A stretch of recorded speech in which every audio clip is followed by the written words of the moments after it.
37. The Unspoken Words. Time knows how to slow down when you need a few extra moments to take everything in. And Roger tries to insist that I open the box up right away, but I'm too worried about the blood that has trickled down the side of his face and the swollen lump on his head from the barn door. He seems dazed and in a lot of pain. Mr. Bixley says nothing about Miss Amanda, about my identity, or the box. Instead, he hands Roger a handkerchief and encourages him and me to put pressure on Roger's wound. And then he puffs out his chest and announces that he will call an ambulance for Roger, and then check on the guests and the zoo staff in the Wild Kingdom Education Center. I'm surprised by the change in Mr. Bixley as I watch him lumber out of the barn in his muddy clothes. Maybe he's not the only one who's changed. Thomas moves quietly through the barn, watching the elephants and checking the barrier fence. And then he says, "You want me to stay with you and Lex, Roger?" "No, Thomas, I'll be fine," Roger says softly. He's leaning against the fence, and Naya keeps snaking her trunk over him and touching his head. Thomas hesitates a moment. He looks back and forth between me and Naya, and he closes all the training gates except the one I opened. "I'm going to inspect the grasslands fences," Thomas says on his way out. "You never know what that twister might have done. Holler if you need anything, Lex. I'll be back to check on Roger in a few minutes." Fisher wants to go with Mr. Bixley to find his parents, but first he has something to show me.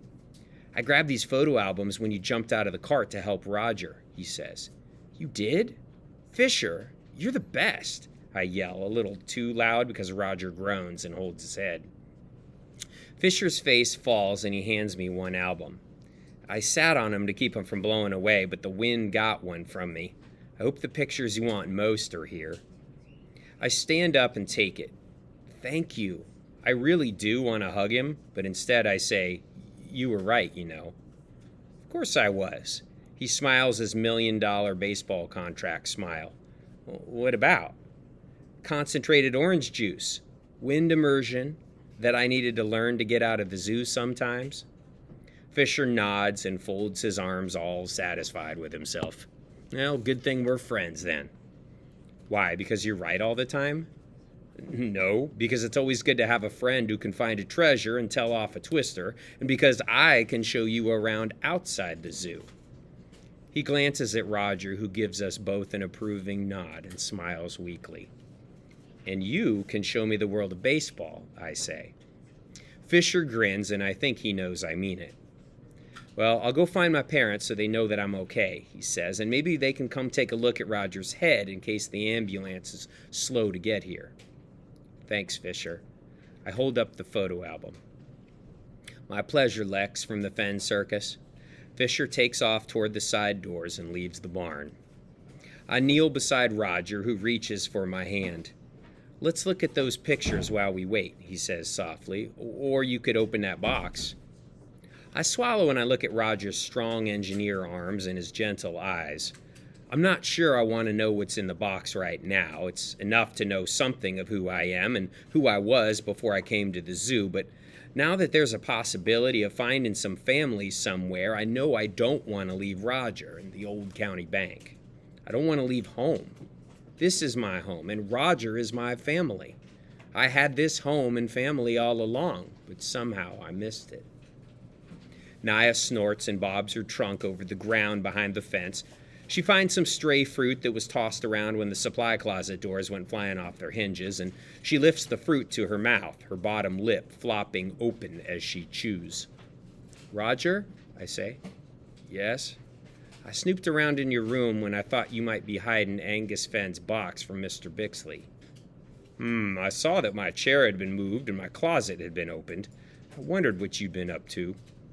"Yes, well, I found a box of old things in your closet and a bunch of papers with our names on it under your bed." Roger nods again. Maybe I should help him lie down. "Sorry," I say. "Don't talk if it hurts your head. I shouldn't bother you about this right now." "I'm all right, Lex," Roger says. "I want to tell you this." And he shifts his position on the floor and looks straight into my eyes. "Fern and Gordon suggested I should have told you this long time ago, and I'm not very good at this sort of thing." "Okay." My heart pounds a little harder, and I think of the picture of the two of us in the engine cabin, how he framed it and set it on my nightstand, and I think of the map of the world on my wall and how there are no stickers on it for me or for Roger. I've never talked to you about my family, and I think I would have been better for you growing up here with me if I had. Maybe you would have felt bitter about your own place in the world. You see, I never knew my mom, but my dad, he was a great dad. I'll tell you more about him sometime soon. Those were his things that you found in my closet. I nod, feeling his words enter my heart and stay there. Now, my dad got sick, and a few years before I found you, the sickness made him completely forget me. He didn't know my face when I went to visit him. Roger looks like he's hurting again, but it isn't the bump on his head this time. I guess after he died, it was just too hard for me to talk about dying with anyone. So I didn't tell you about him, and I didn't tell you about Amanda, and I didn't talk to you the way you needed me to, about your parents being missing from your life. And that's why you never wanted to talk about it when I asked about my family and dying? He nods. I'm sorry, Lexington. I could have done a better job of talking to you about your parents and helping you with grief. I didn't know what happened to them. We tried everything to find them, but they weren't reported missing from anywhere. It all makes a lot more sense now. He taps his fingers on the box. If they were with the circus, they never settled down in one place, and if they closed the circus down and sold everything off, which I believe they did, no one from the circus would have reported them missing either. Now, I've tried to be a good... He pauses and swallows, and the vein in his forehead that sometimes swells up when he's working or thinking hard is pulsing now. He takes my hand in his and squeezes it gently. His eyes are glistening, but he smiles as a single tear spills out. I asked you this a long time ago, but the way I said it, or because I couldn't talk about death to you, it made the timing all wrong, and I guess I've been afraid to bring it up again. Roger was afraid? I can't imagine that. But now I think all this has something to do with that psychology book that he's been reading. Ask me what?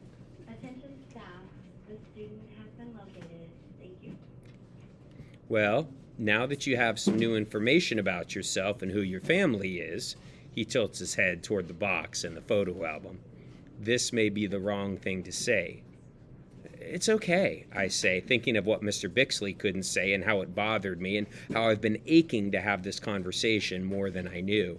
Just tell me.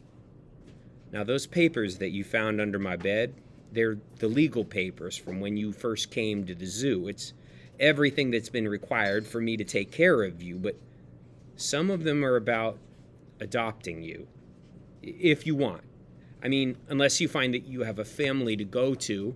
He nods at the box again. I'd be very happy if I could adopt you and be your dad, if you want.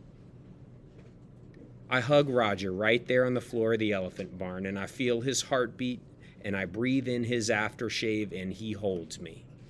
And we stay there just like that until the paramedics arrive with their equipment and their bandages, and I only let go of him so they can lift him onto the stretcher and take him to the hospital. And I sit next to him in the ambulance, holding his hand all the way there.